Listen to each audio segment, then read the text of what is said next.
I was raised to believe that the Bible defines good and evil for us within its pages.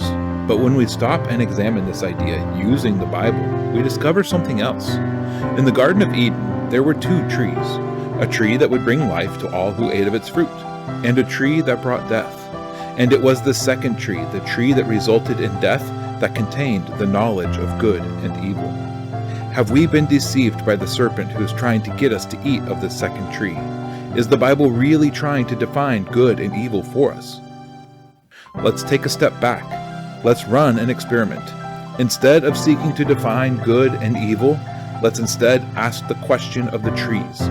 Let's attempt to define life and death, but to do so, we must first seek it out. So join us as we Derish Chai, as we seek life.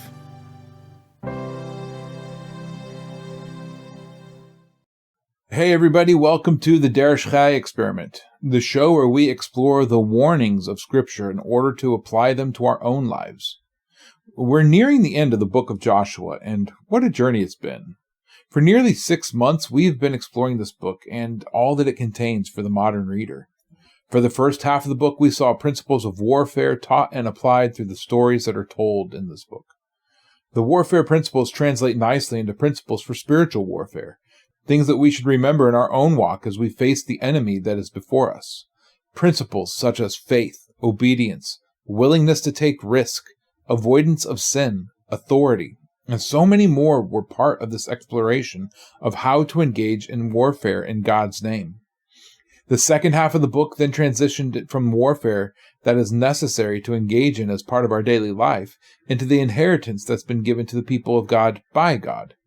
Again, for Joshua, this was a physical inheritance, but for us, this inheritance is spiritual. And in the second half of the book, we find another set of principles regarding our inheritance and how we should operate when discovering our inheritance and taking it up. Principles such as God chooses and distributes the inheritance. Some people get more of an inheritance than others. Gifts are not distributed according to a person's righteousness.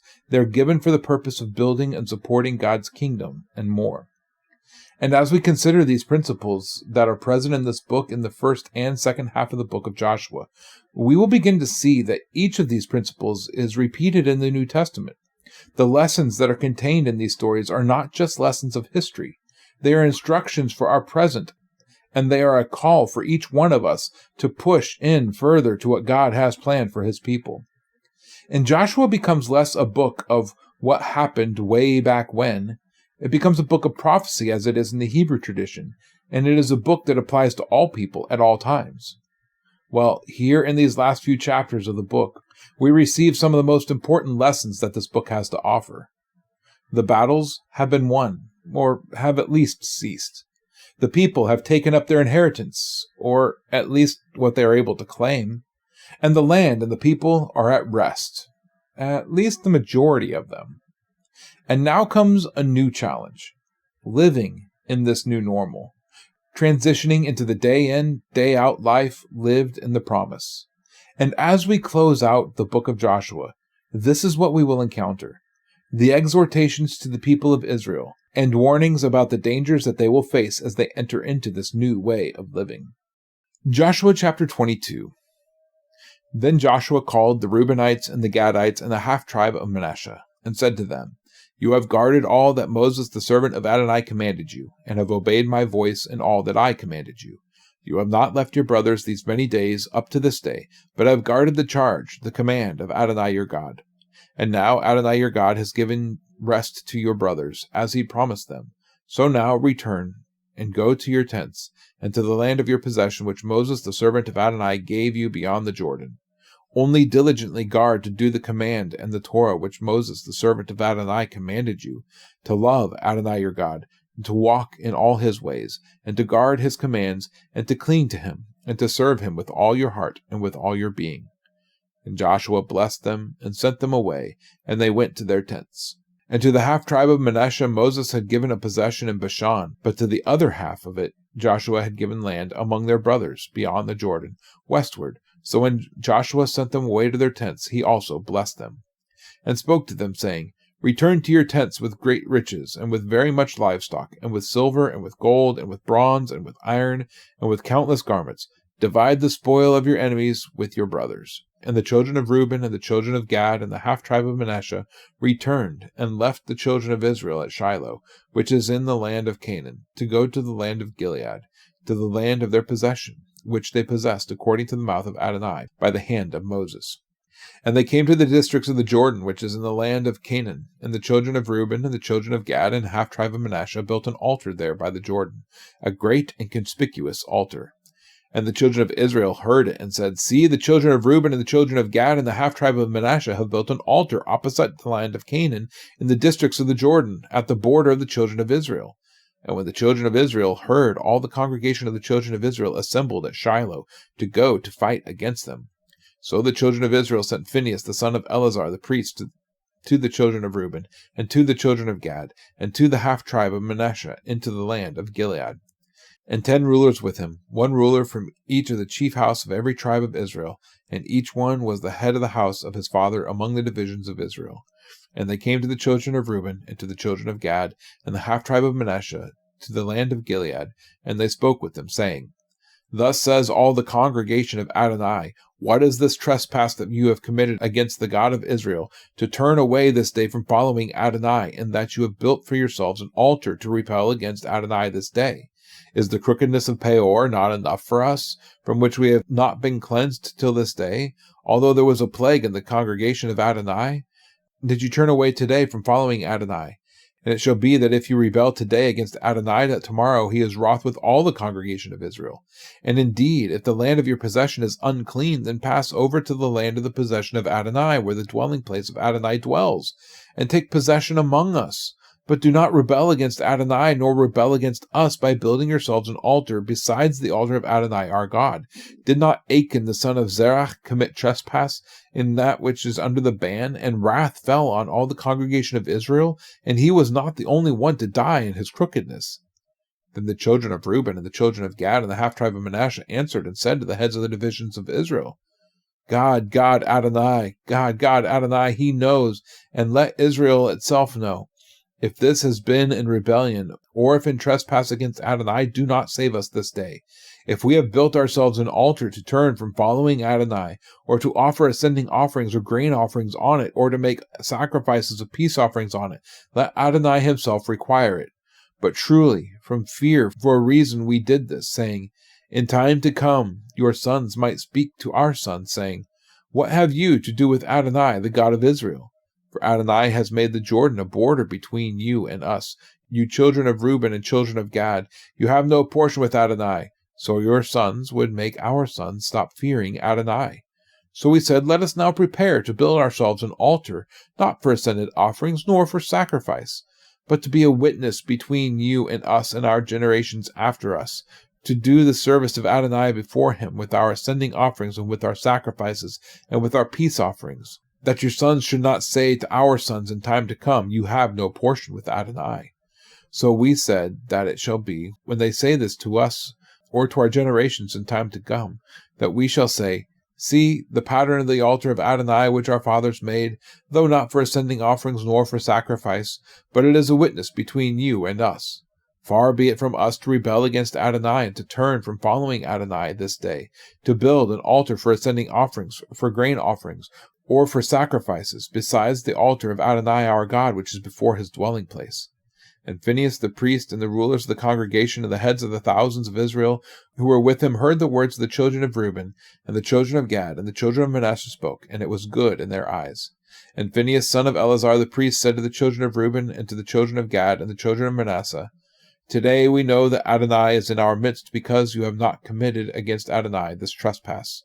Now you have delivered the children of Israel out of the hand of Adonai. And Phinehas the son of Eleazar the priest and the rulers returned from the children of Reuben and the children of Gad from the land of Gilead, from the land of Canaan, to the children of Israel, and brought back word to them.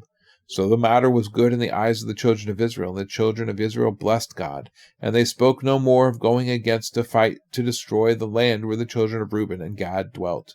And the children of Reuben and the children of Gad called the altar a witness between us that Adonai is God. The land is at rest, and finally the men from the 2.5 tribes who settled east of the Jordan can go back home. As the chapter opens, Joshua commends these men for their obedience to the commands of Moses and to their own agreement to take part in the war for the land that they would not inherit. All that they said they would do, they have done, so Joshua sends them home in peace to begin their own lives in their new land. As they leave, Joshua exhorts them in verse 5 with some language from Deuteronomy as well as from the beginning of this book. 5 things are impressed upon them. Joshua 22:5. Only be careful to observe the commandment and the law that Moses, the servant of the Lord, commanded you, to love the Lord your God, and to walk in all his ways, and to keep his commandments, and to cling to him, and to serve him with all your heart and with all your soul. Love Adonai. Walk in his ways. Guard his commands. Cling to him, and serve him. And in verse 7 and 8, Joshua blesses these tribes by giving them a share of the plunder as they go on their way to their new home, a right that would have been revoked from the 2.5 tribes had they not fulfilled the obligations that they had agreed to.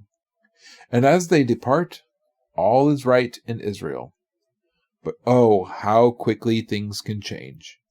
On their way home, the men of these 2.5 tribes decide to build an enormous altar next to the Jordan River. And suddenly, things are not so peaceful in Israel once again. The remainder of the tribes hear of this new altar, and they are rightfully concerned. They had been warned not to serve other gods and not to sacrifice in any place outside of the tabernacle. Deuteronomy 12:5-6 says, But you shall seek the place that the Lord your God will choose out of all your tribes to put his name and to make his habitation there. There you shall go, and there you shall bring your burnt offerings and your sacrifices, your tithes, and the contribution that you present, your vow offerings, your freewill offerings, and the firstborn of your herd and your flock. And so this news of a new altar was concerning. From the outside and without context, it looks as if already these 2.5 tribes were sliding into idolatry. Despite the fact that the 2.5 tribes have been obedient and trustworthy up until now. Despite the fact that they had been present for all that had transpired in the wilderness and the conquest, despite the fact that they had been released as having fulfilled their oath to the letter to go to their homes in peace. Despite all of this, there was a general sense of distrust for these tribes by the rest of Israel. And some might say with good reason. Remember, just a few chapters ago, it was presented in the text as if the entire land of Canaan was not conquered because these tribes had decided not to settle in the land. And as is always the case when humans are involved, the channels of gossip were alive and well. And as is so common with gossip, the worst possible motives were assigned to an action that was controversial. Not only were assumptions made about the motives of these tribes, these negative assumptions were then acted upon, and the zeal of the remainder of Israel was stirred up to the defense of God and their own defense, against people who did not warrant such animosity. In this reaction, we see a couple of nasty tendencies that are common in people of God that we can stand to learn a lesson or two from. Don't ascribe negative motives to people who have been proven trustworthy when they make a decision that seems off to you. And be sure to search out the truth of a matter before rushing to condemn and destroy. If we are to be people of truth, we must discover the truth before we act, because acting without truth results in unrighteousness. And in this vein, the gathered tribes of Israel and their armies, they send an envoy to the offending tribes to discover what is going on. And the choice of that envoy speaks volumes. Phinehas, the son of Eleazar, the high priest. Who is Phinehas? Well, Phinehas is the man who zealously defended the presence of God from the people who fell away at Baal Peor. He was the man who killed one of his own countrymen when he brazenly brought a pagan woman into the camp to sleep with her. Phinehas was rewarded for his zealous defense of the sanctuary of God and was then appointed as the priest who accompanied the army on campaign. It became his duty to carry any holy articles, including the trumpets, into battle. We discovered this back in Numbers 31. And this is the man who will decide the fate of these 2.5 tribes. This man of great zeal. In verse 16, the initial charge is brought against these tribes. What is this trespass that you have committed? Notice how Phinehas starts. There's no questioning of motive or intent. There was only accusation of sin because of what they were doing looked like something that had been forbidden. And at the end of verse 16 and in verse 18 and 19, Phinehas takes it one step further. He brings an accusation of rebellion against these 2.5 tribes. You have built yourself an altar in rebellion to Adonai. If you rebel against Adonai today, tomorrow all Israel will suffer. Do not rebel against Adonai or rebel against us by building this altar. From the outside, this innocent act of camaraderie and unification was seen as rebellion and treason against God and against Israel. It's no wonder that Israel sent an army to deal with these men. And as Phinehas is speaking, he surrounds this plea to turn from rebellion with 2 stories of rebellion.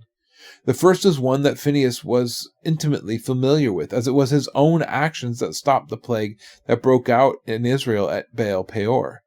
In his recounting of this plague, he makes the claim that Israel still had not been cleansed fully from what had happened on that day. This is an allusion that's not fully understood, but I take it to mean that the shame that Israel had felt from that event had not fully gone away. This incident was only 8 years past, and everyone in both armies had been alive for that event. They all remember what had happened when their brothers had decided to go and worship another god. The death, the plague, the ensuing war. All of Israel had been cursed by the actions of these few, and no one wanted to repeat that event. The second story of rebellion is one that's a bit closer because they're just outside of Jericho in this chapter. In verse 20, Phinehas reminds them of Achan and his sin, and how it was more than Achan who suffered when he sinned. Again, many men died, their families suffered, and all of Israel felt the shame of what Achan had done in Jericho. In this immediate response of Israel to the eastern tribes, we find a cautionary tale that we can all stand to learn a lesson from. There are at play in this response several attitudes that we need to guard ourselves against. What is it that led Israel to make the negative assumptions and take this drastic action against their brothers? Well, first is arrogance, and this arrogance can lead to offense and bitterness. When the 2.5 tribes built the altar, were they being inherently sinful? No. The place where they chose to build their altar seems to have been opposite the memorial that Joshua had built when Israel had crossed the Jordan. The location of the altar hints at the true purpose of this altar, to be a memorial, a reminder for those who saw it. It was the arrogance and the bitterness of these tribes to settle outside of the land that led to bitterness then on behalf of the rest of Israel. But the 2.5 tribes were not the only ones who were arrogant in settling on the east side of the Jordan. Now that Israel is in the land, these tribes had gained their own sense of arrogance toward their brothers. You are sinning, and so we are going to correct you. Your land is unclean? Well, you could always settle with us in the land. You know, the true promise. Both sides were suffering from this attitude of being better than their brothers. Second, there was this issue of zeal leading to quick judgment. You see, it's all too easy to jump to a snap decision when seeing someone engage in something that looks like idolatry. Catholics and the Greek Orthodox come to mind. It is really easy to look down on them and condemn them for their practice of using icons in their worship practices. We see them and we assume idol. But is it an idol? Are these images objects of worship? Well, fortunately, I am not in a place to make this judgment, and I suspect that neither are you. I have heard the arguments from their side, and they sound a lot like the excuse that the 2.5 tribes make in this chapter. The defense is that these icons, they're not objects of worship in and of themselves. No one's praying to the icon. The icon is simply a pointer and a reminder of the true object of worship, which is God. And so you can hopefully see this use of icons, it might not be inherently evil, even if some people do go too far and turn it into worship of the icon. Another thing that we can take from this is that there were other altars that were built in Israel apart from the tabernacle. We saw this in Joshua 8 when Israel built an altar on Mount Ebal, and offerings were made on that altar. But we see other places in the Old Testament where altars were built for sacrifices apart from tabernacle worship. Samuel built an altar and offered a sacrifice on it. David built an altar and offered a sacrifice. Gideon built an altar and sacrificed a bull on it in his own town square. And this was done by others as well. We must understand, in that culture, building an altar was the natural thing to do for worship. Was it wrong? Well, Samuel and David are certainly not berated for doing this. With Samuel, Saul was supposed to wait to offer a sacrifice with Samuel before they attacked an army. But Saul goes ahead and does it himself in 1 Samuel 14, and it is here that Saul begins to lose the kingdom. But Samuel also builds an altar near his own home in Ramah in 1 Samuel 7, verse 17. With David, it was the prophet Gad that commanded David to build an altar in 2 Samuel 24.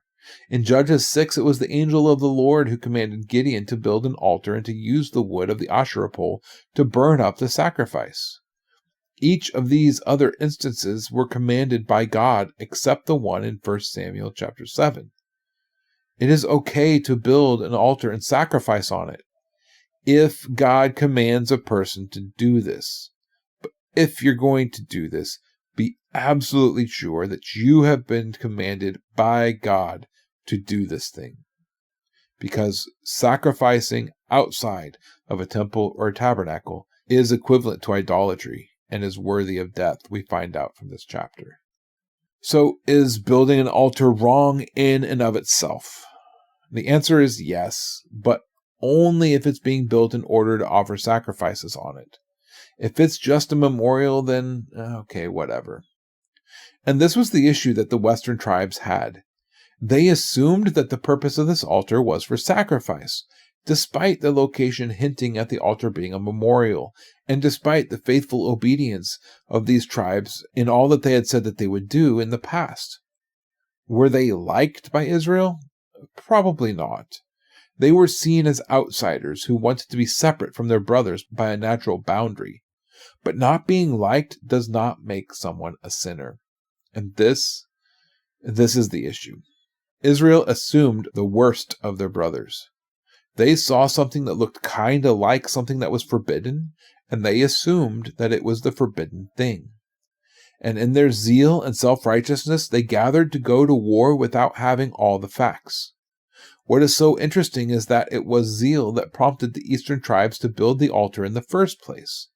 They wanted to continue to serve and worship God and were afraid that their brothers would prevent this in future generations, because a rift was already forming between them.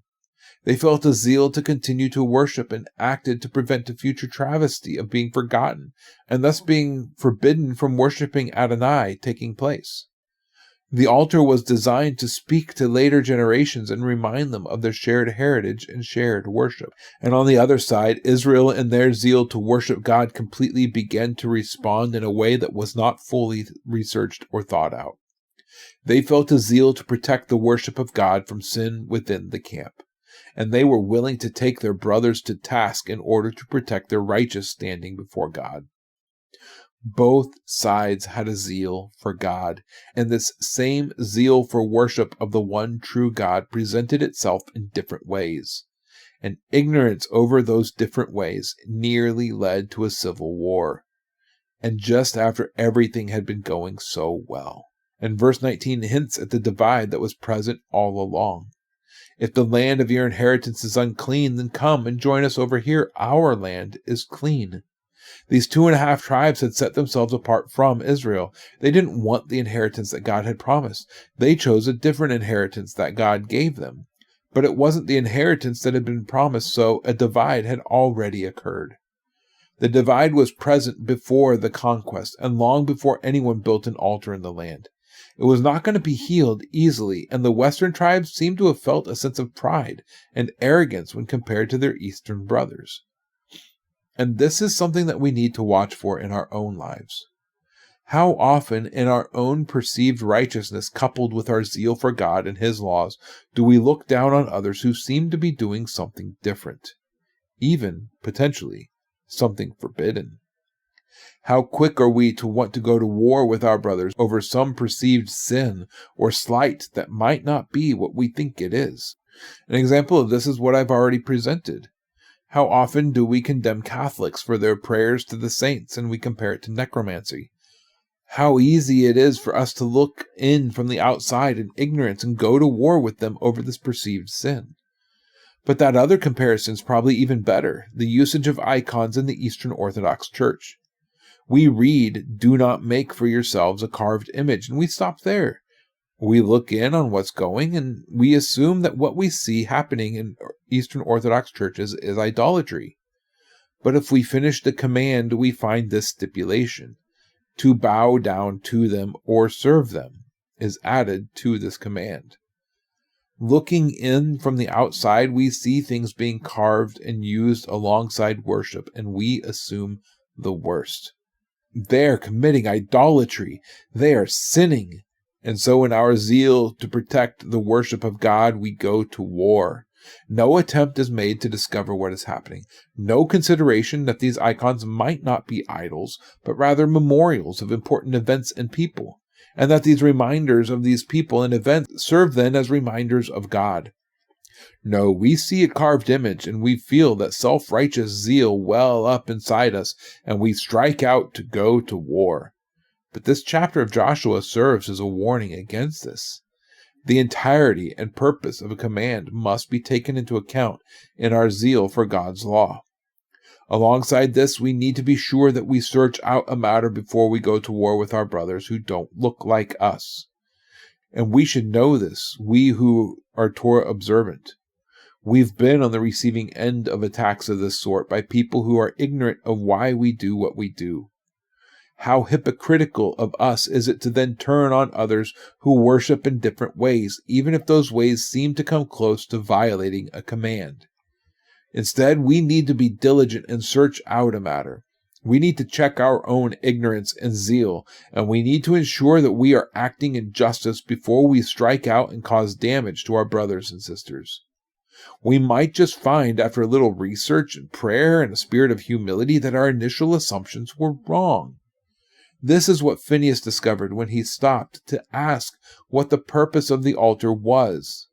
The altar was to unify the East and the West, and those in the West nearly turned it into an excuse to divide even further.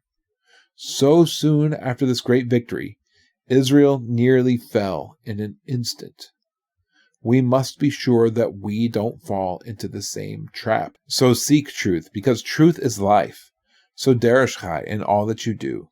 Shalom.